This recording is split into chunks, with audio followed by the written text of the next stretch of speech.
From startups to established entrepreneurs. As an entrepreneur, you need to be able to sell a dream. A platform to showcase innovative projects and exchange innovative ideas. The concept of being an entrepreneur is a feedback system. You create something, you think it has value, but you have to get that idea out as soon as you can to a customer. An annual gathering of entrepreneurs at all stages of business development. What it does is allow the entrepreneurs to kind of see the whole ecosystem which works with them. Technology partners like us, venture funds, and all other ecosystem players to be on one single platform. The 5th annual edition of Franchise Entrepreneur India brought together veterans to draw attention towards the growth of the industry. When they come together in a gathering like this, they exchange notes, they also collaborate. They bootstrap amongst themselves. If the teams are weak in certain area, they can connect. So there's a great value of such events. For India, we welcome entrepreneurship, and I think the true entrepreneurship which really the world understands is something that has only emerged in the last 5 to 7 years in its real sense. The whole ecosystem is coming together to ensure that entrepreneurs have the access to right infrastructure, they have access to right capital, they have access to right ideas, they have access to right technology to put together a business which would probably be the business of the future. So ladies and gentlemen, I welcome you once again. These are going to be some great days, some great ideas will get floated over here. I wish you some 2 days of great networking and a lot of fun. The introductory session discussed the possibility of creating an opportunity to build a sustainable ecosystem for entrepreneurship.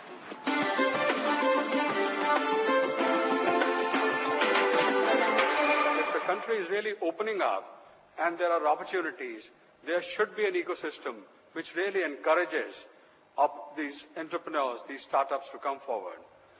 Another yardstick on which we are being measured is the internationalization score, where our score is 0.12. And we would all agree that most of the ventures in India find it difficult to cross the borders of the states, leave aside the country. So that's another big challenge which we need to address.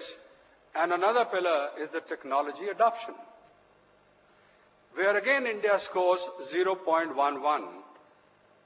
Despite being a major exporter of IT services, we are nowhere when it comes to using the best technologies. We are always indulging in more of jugaad. So these are some of the challenges which really come up. But then, having had the challenges, we also need to create an ecosystem whereby we have more of these entrepreneurs, and especially looking at that part of India, which really is a different world altogether.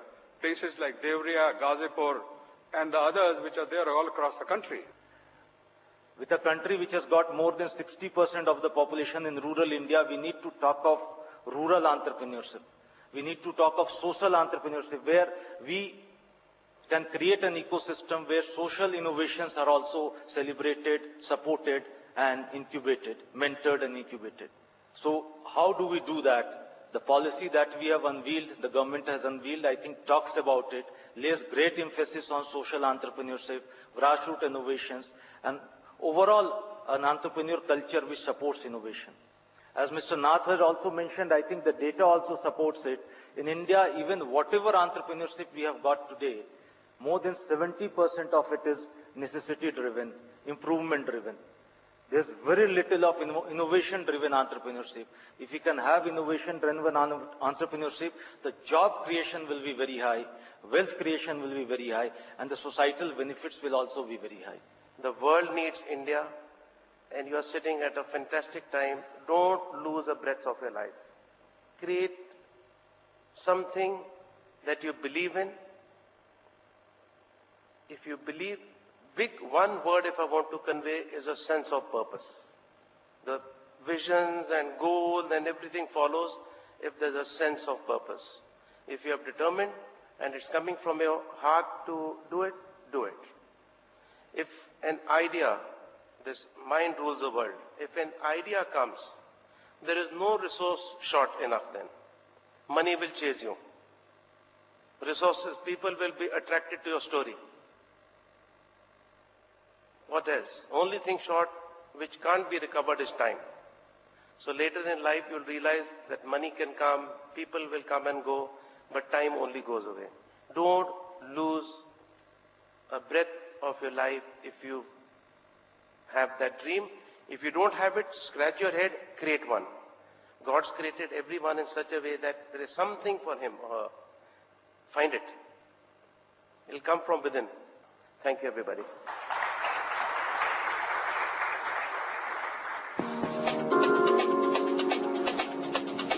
This was followed by a stimulating discussion on the best ways to raise the right kind of capital for your business.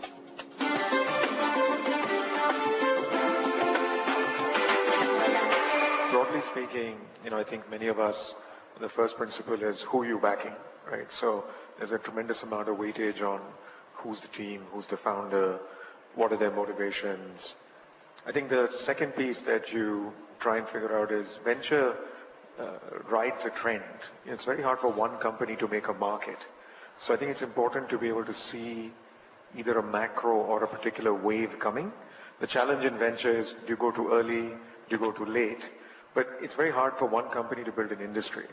So the second thing you try and figure out is there a wave, is there a trend, is there a pattern that we're seeing that we can jump onto and become number 1, 2, or 3? I think the opportunity is getting priced today. And the execution capabilities are getting priced. So while a few companies get funded a lot of money, there are many others which are not even getting the first round funding. So it's a big market that we need to look at and a great execution capability that we need to see. Because we are early stage investors, at that time traction may not be very high. So look, to me, once you decide to get on this funding cycle, you're on the treadmill. And now the game starts and you're really going to have to be ready for that. And so it's an exciting idea to say, look, I raised a bunch of money and I'm going to do this. It's an equally exciting idea to own all your company and build it and go in a certain direction. Whichever way, you're getting on a treadmill. And so be aware of that. And I guess at the heart of it all, don't forget why you decided to start this. I think, like I said at the beginning, we're all a little bit crazy. And if you're sitting in the room, you, like I said, have a different view of the world. And so keep that in mind as you go through that journey, and just remember these other aspects of it as well. I think the gap is between what the final objective is. So for the government, an entrepreneur will get the funds. But how do you take the business and the idea to the next level? You also need guidance. You need hand-holding. You need somebody with experience. You need somebody to talk you through your business development strategy, your product development strategy, etc., etc. And that is where, a private investor's rigor comes in. The panelists of the third session brainstormed about the complexities of growth in a startup.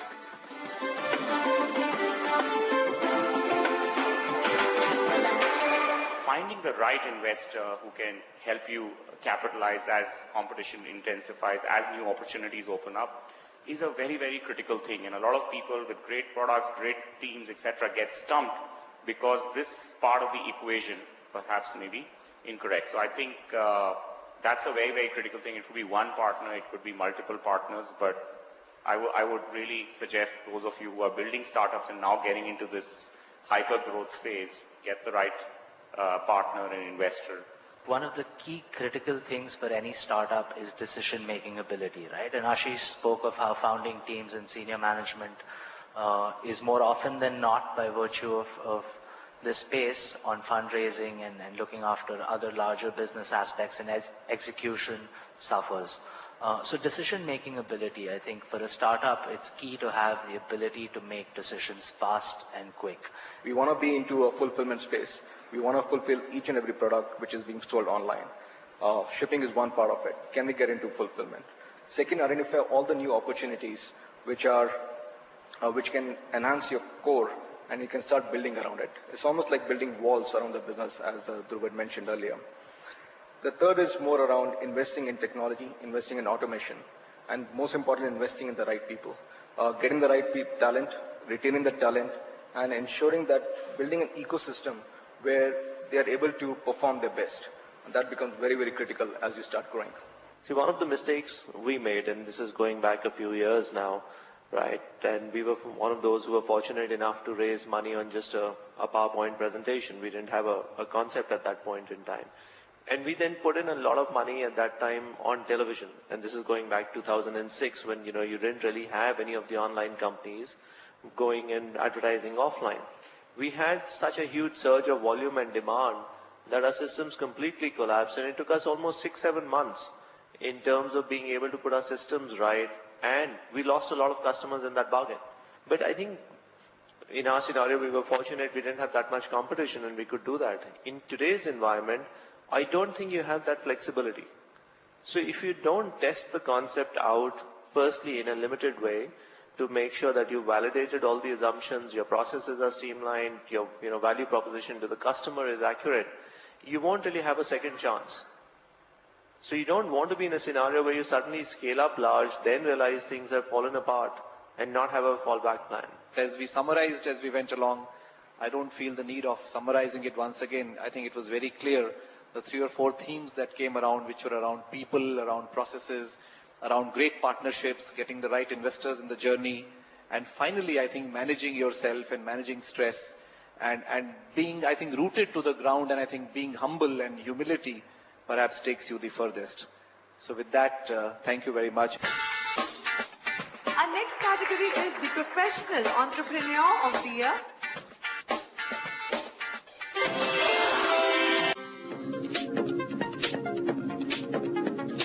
The second day of the Entrepreneur India featured an engaging session on how to build India's image in a globally competitive marketplace.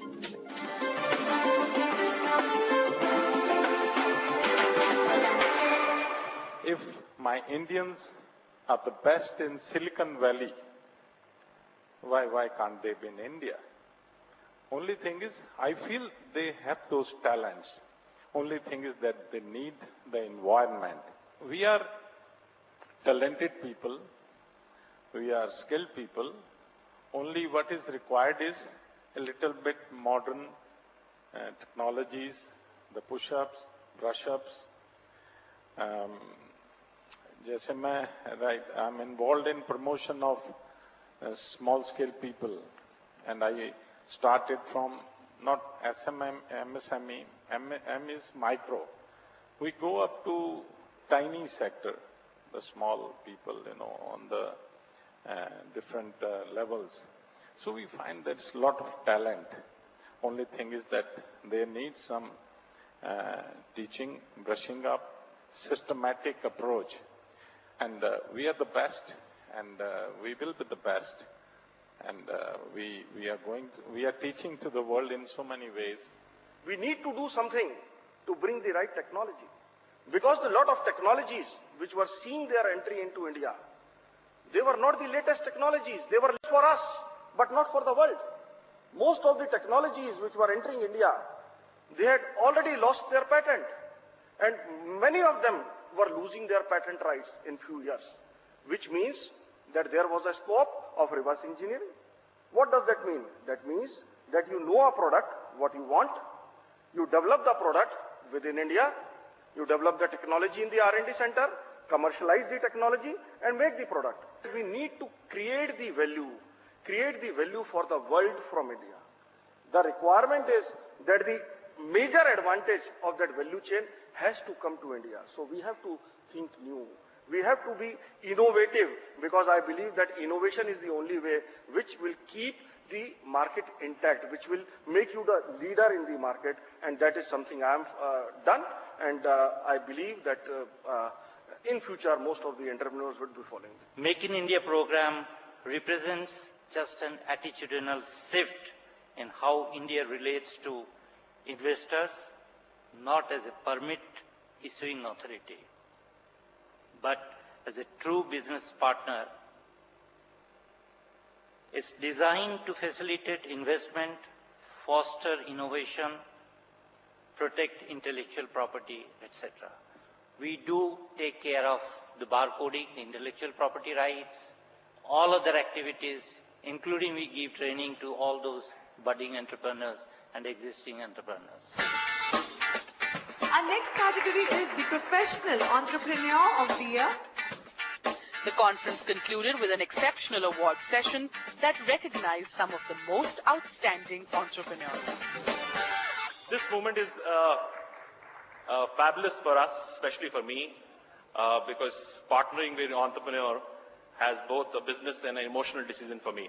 So business decision, why? Because it is, we have been in last 17 years trying to consolidate this small and medium enterprises, small and medium entrepreneurs, working with them. We address about 1 million of them. And I've got a partner who's been doing this for 40 years in global markets, exactly the same work, much bigger. They have 1.3 million people following on Twitter who follow what entrepreneurs write and their articles, best practices, and so on and so forth. So it was a great business partnership. We look forward for working with entrepreneurs. You will see a lot of events, a lot of forums, a lot of products coming out.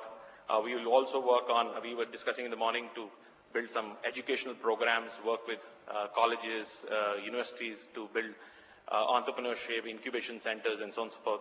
So thank you very much. I really appreciate the support everybody has provided to put this show together. Thank you. I'd just like to thank all of you for being here. This is an amazing event for our company. As was mentioned, we've been in business for 40 years, and 40 years you see a lot of things. And I think this is the first place I have ever been to. This is my first trip to India. And I think this is the first place I've ever been to where driving down the street, everywhere I looked, there was an entrepreneur. Whether it was the guy selling coconuts on the street, to the shop owners, to the guy carrying a horse that you could ride down, everywhere I looked, there was an entrepreneur. And, right out of the airport, it was one of the most exciting experiences of my life. And I got to say, I appreciate the hospitality of this country. It's you hear a lot of things, good, bad, everywhere in between, being from the U.S., because we're very opinionated. But this has been one of the best experiences of my life. We've become instant friends. I think looking at this event, we obviously picked the right company to partner with. We're looking forward to a great adventure. After 40 years, this is probably the biggest adventure we will ever undertake, and it's one of the most important things we will do as a company. And hopefully you join us for the ride, and we have a lot of great things to come. So thank you, and enjoy the night. It's a great occasion, and I understand, but it's a learning process for me. I've never been in this field, but it excites me. It excites me to meet people who talk about entrepreneurship. It excites me to talk about people who would create things for the nation. And when you're talking about a country with 1,260 million people, and between India and China, the every fifth and the sixth man who's trotting on the globe is an Indian or a Chinese. So that is where we stand. So I'm sure in times to come, as the Prime Minister did announce, if China is a manufacturing hub, India would become a human capital, human resource for the world. And if that we have to become, we have to scale up our entrepreneurship abilities, and that is what we hope. With this, it is time for us to begin with the first category of our awards for this evening. To begin with, our first category is the Entrepreneur of the Year in Service Business, Health, Beauty and Wellness. Please welcome on stage the CMD, the Shehnaz Hussain Group, Miss Shehnaz Hussain. A big round of applause.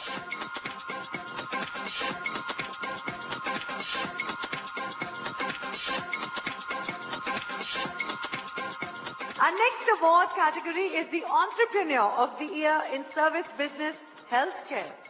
The award goes to Mr. Ravi Virmani, the founder and managing director, Credi Health.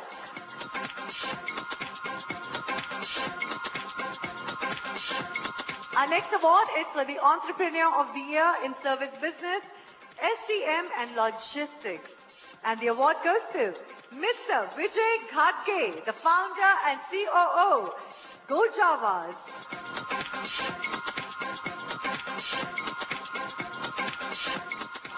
Next award is for our Entrepreneur of the Year Innovation in Technology. The award goes to Mr. Shripal Gandhi, the founder and CEO, Swipe Technologies Private Limited.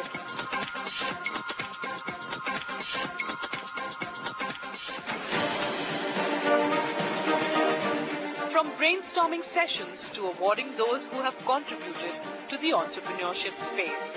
The entrepreneur has to create enterprise. He has to see value in what he is doing. He's a risk-taking person.